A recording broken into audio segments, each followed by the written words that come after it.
आज कक्षा 12 विषय गणित के भाग प्रथम 1 में अध्याय 5 सतत एवं अवकलन के बारे में हम लोग क्या करेंगे, बात करेंगे। इसमें हम सीखेंगे कि संयुक्त फलनों का अवकलज, मतलब कोई फलन संयुक्त होंगे तो उनका अवकलज कैसे ज्ञात करेंगे। तो उनका अवकलज ज्ञात करने के लिए कुछ लाइनें लिखी हुई हैं, कुछ फार्मूले लिखे हुए हैं, इसे हम समझाने जा रहे हैं। देखो, मान लीजिए कि f एक वास्तविक मान क्या है, फलन है। मान लीजिए कि जो स्मॉल f है एक वास्तविक मानी फलन है, जो u और v दो फलनों का संयोजन है। वो जो कि एक मानी फलन जो होगा वो u v का क्या होगा, दो फलनों का संयुक्त होगा, मतलब दो फलनों के संयोग के बराबर होगा। तब उसमें से u का जो मान रहेगा उसे t बराबर मान लेंगे, तथा जो t बराबर माने रहेंगे तो किसके बराबर हो जाएगा, v के बराबर। तब इसका जो अवकलन करेंगे तो dt dt, लेकिन किस टर्म में, x में, तो dt अपॉन dx। लेकिन ये किसके टर्म में, t में, तो किसके सापेक्ष होगा, t के, क्योंकि यहाँ x के सापेक्ष हो रहा है। यहाँ x है तो x से सापेक्ष होगा, यहाँ t है तो t के सापेक्ष। इसी के अनुसार हम क्या लिखते हैं, dt अपॉन dx तथा dv अपॉन dt दोनों का अस्तित्व है, तब इसके फलन के बराबर क्या होगा, इसका भी तो अवकलन होगा, लेकिन किसके सापेक्ष होगा, x के सापेक्ष होगा। जैसा रहेगा क्वेश्चन उसके सापेक्ष होगा, लेकिन यहाँ x दिखाया गया है तो किसके सापेक्ष होगा, x के। तो df अपॉन dx बराबर क्या हो जाएगा, dv अपॉन dt बराबर dt अपॉन dx, क्योंकि dt कैंसिल होकर क्या आ जाएगा, dv अपॉन dx। तो ये तो रहे हमारे फार्मूले। अब पहचानेंगे कैसे, क्वेश्चन दिया रहेगा तो इस फार्मूले का यूज कैसे करेंगे। तो देखो, यहाँ हमारा पहला क्वेश्चन है, fx बराबर साइन एक्स स्क्वायर का अवकलज ज्ञात कीजिए। fx बराबर साइन एक्स स्क्वायर का अवकलज ज्ञात कीजिए। यदि हमें डायरेक्ट दिया रहता है fx बराबर साइन एक्स, तो हम इसका अवकलज करते हैं यदि x के सापेक्ष, तो क्या आता है, x के सापेक्ष अवकलन करने पर तो कर देते तो क्या आ जाता इसका, ये तो हो जाता हमारा f डैश x, एक बार अवकलन हो रहा है, और d अपॉन dx साइन x, इसका अवकलन क्या होता है, cos x। तो इस तरह तो कर देते, लेकिन यहाँ पे जो देखो, यहाँ x है लेकिन यहाँ क्या है, x स्क्वायर है। तो अब ऐसे फलन के लिए हमें क्या करना होगा, इस फार्मूले का यूज करना होगा। तो इस फार्मूले का यूज करने पर हम क्या करेंगे, इस सवाल को सॉल्व करेंगे। इस फार्मूले की मदद से हम इसे क्या करेंगे, सॉल्व करेंगे। तो देखो हमें दिया है, तो हम क्या करते हैं ऐसा कि ये जो लाइनिंग है इसे मिटा लेते हैं। देखो चलिए, अब हम लोग क्या करेंगे कि इस क्वेश्चन को सॉल्व करेंगे। तो देखो इसमें क्या दिया है कि पहला क्वेश्चन fx बराबर साइन एक्स स्क्वायर, हमें सिर्फ एक प्रॉब्लम कर रहा है ना कि x स्क्वायर नहीं रहता तो हम सीधे फार्मूला लगा सकते थे, लेकिन x स्क्वायर है तो आप क्या करेंगे, मान जो दिक्कत आ रहा है उसे क्या कर देंगे, x स्क्वायर बराबर क्या मान लेंगे, t मान लेते हैं, t बराबर x स्क्वायर हो गया। अब तो यहाँ t आ जाएगा, अब t आ गया तो इसको किसके बराबर मान लेंगे, v बराबर मान लेते हैं, ये साइन हो गया, x स्क्वायर की क्या रख देंगे, t रख देंगे, तो यहाँ t रख दिए, हो गया।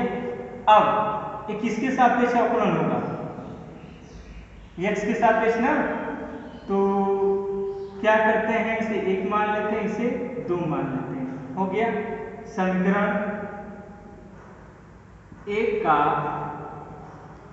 x के सापेक्ष अवकलन करने पर कर दो, देखो क्या है, तो ये आ जाएगा dt अपॉन dx, और क्या हो जाएगा, d अपॉन dx x स्क्वायर। अब ये कैसे आएगा, अब हम जानते हैं 2x आ जाएगा। कैसे?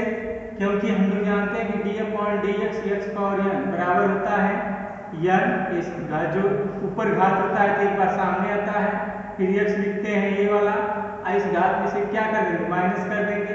तो ऐसे रख लो x² है, तो देखो n की जगह क्या है? 2, तो n बराबर यहाँ 2 रखो पहले, n की जगह 2, x है, x रख लो। यहाँ n की जगह 2 है, इसमें से कितना माइनस हो रहा है? 1 माइनस हो रहा है, तो 2 x में से 1 माइनस 1 आएगा। जानते हैं किसी पे एक घात होता है वही संख्या आती है, तो 2x उसी के अनुसार आएगा। हो गया।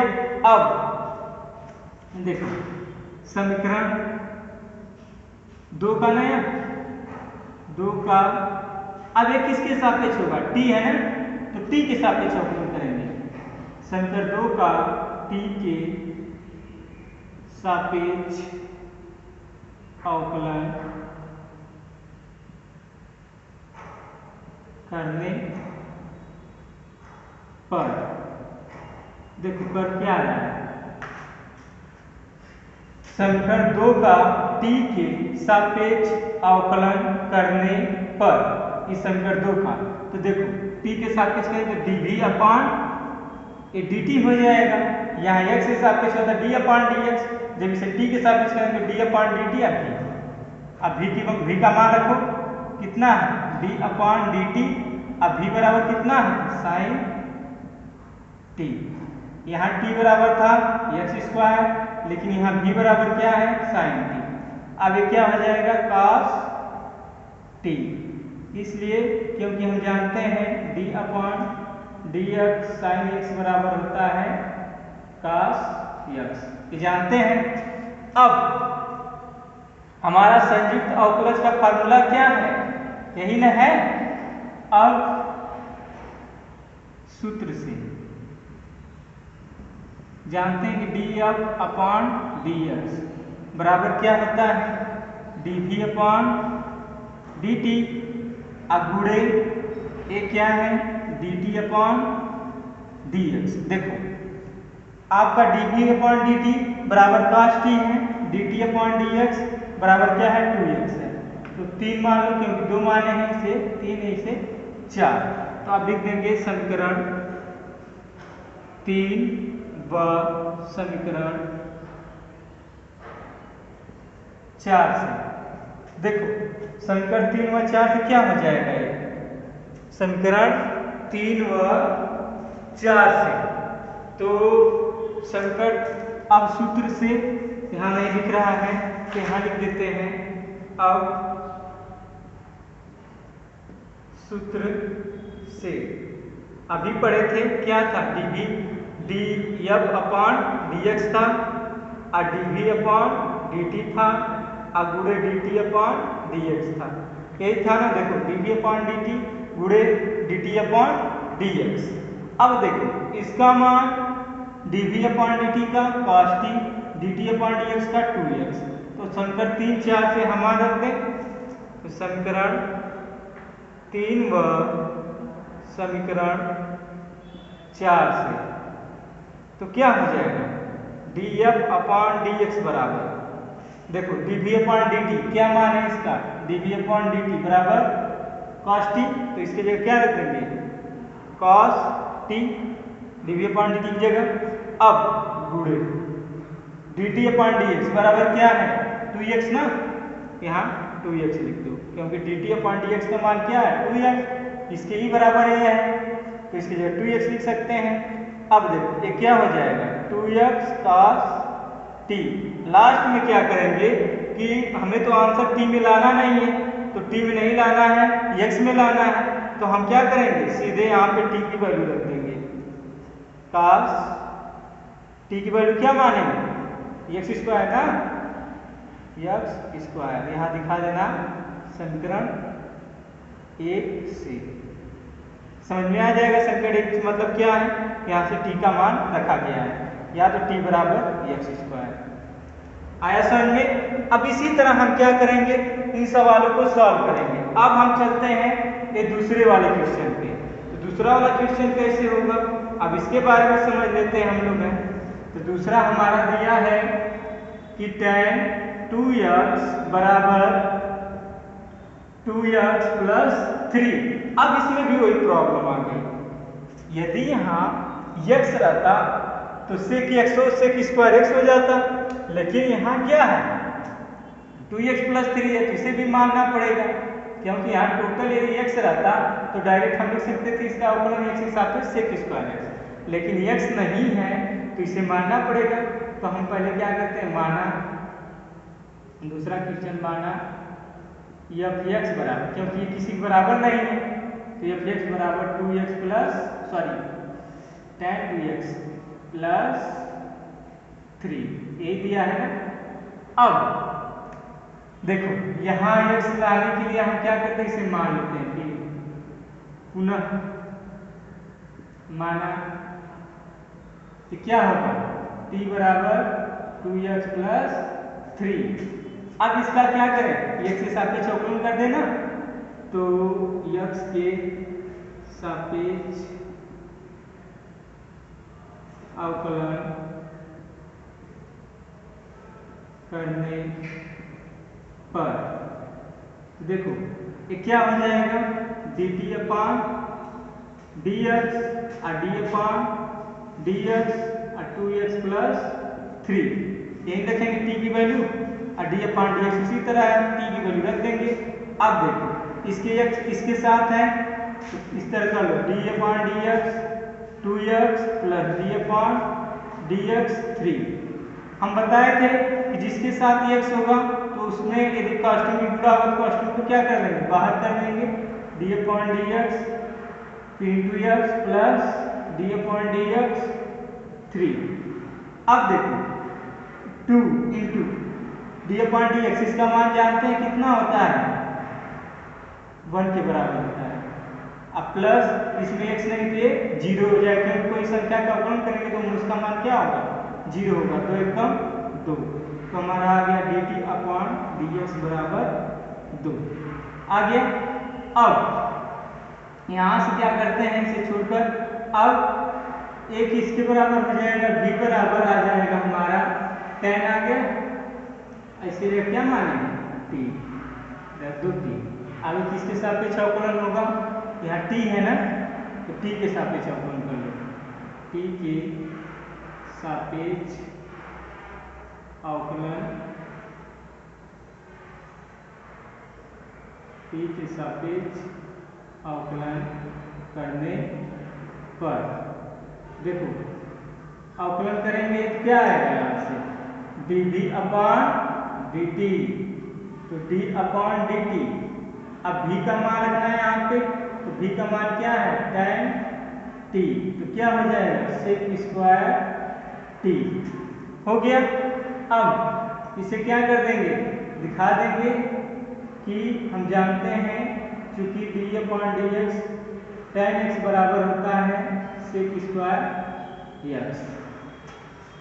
अब ये dv अपान dt का मान आ गया, समीकरण नंबर 2 मान लेते हैं, इसे समीकरण नंबर 1 मान लेते हैं। अब देखो अब सूत्र से क्या फार्मूला है, फार्मूला क्या है ग्रुप का, फार्मूला है df अपान dx बराबर वही पढ़ेंगे dv अपान dx dt गुणे dt अपान dx।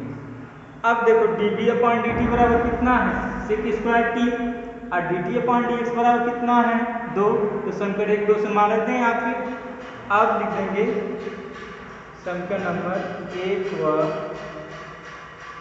समीकरण 2 से क्या हो जाएगा, df अपान dx dv अपान dt का मान कितना है sec square t into dt अपान dx 2, तो क्या हो जाएगा 2 sec स्क्वायर t।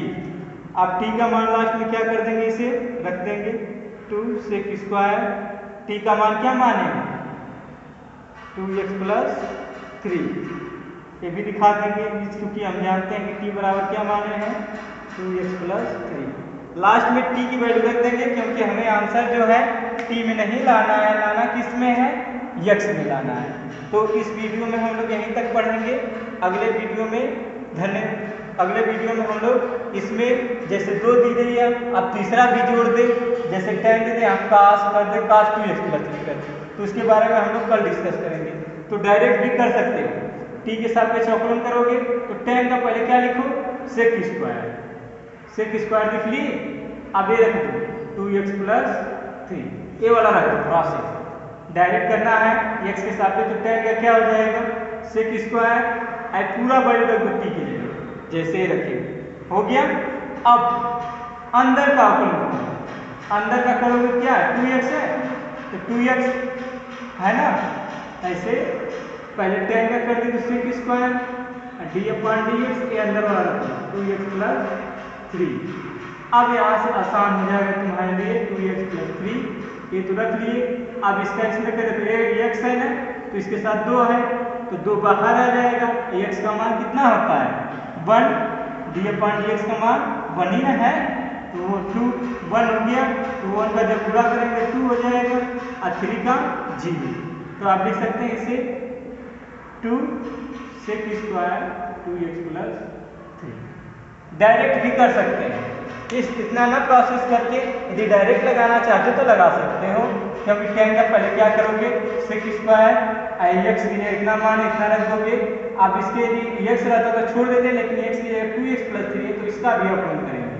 तो इसका भी अवकलन करेंगे तो इसमें क्या आ जाएगा, देखो 2x + 3, तो अब यहाँ x है तो यहाँ 2 है तो 2 को बाहर कर देंगे, x का क्या होता है, d/dx का 1 होता है तो 1 लिख लिए, अब +3 का 0 तो 0 को जोड़ देंगे इसमें, इस तरह +0 कितना आएगा, 2 ही आएगा, तो ये लिख दिए 2 sec स्क्वायर 2x + 3।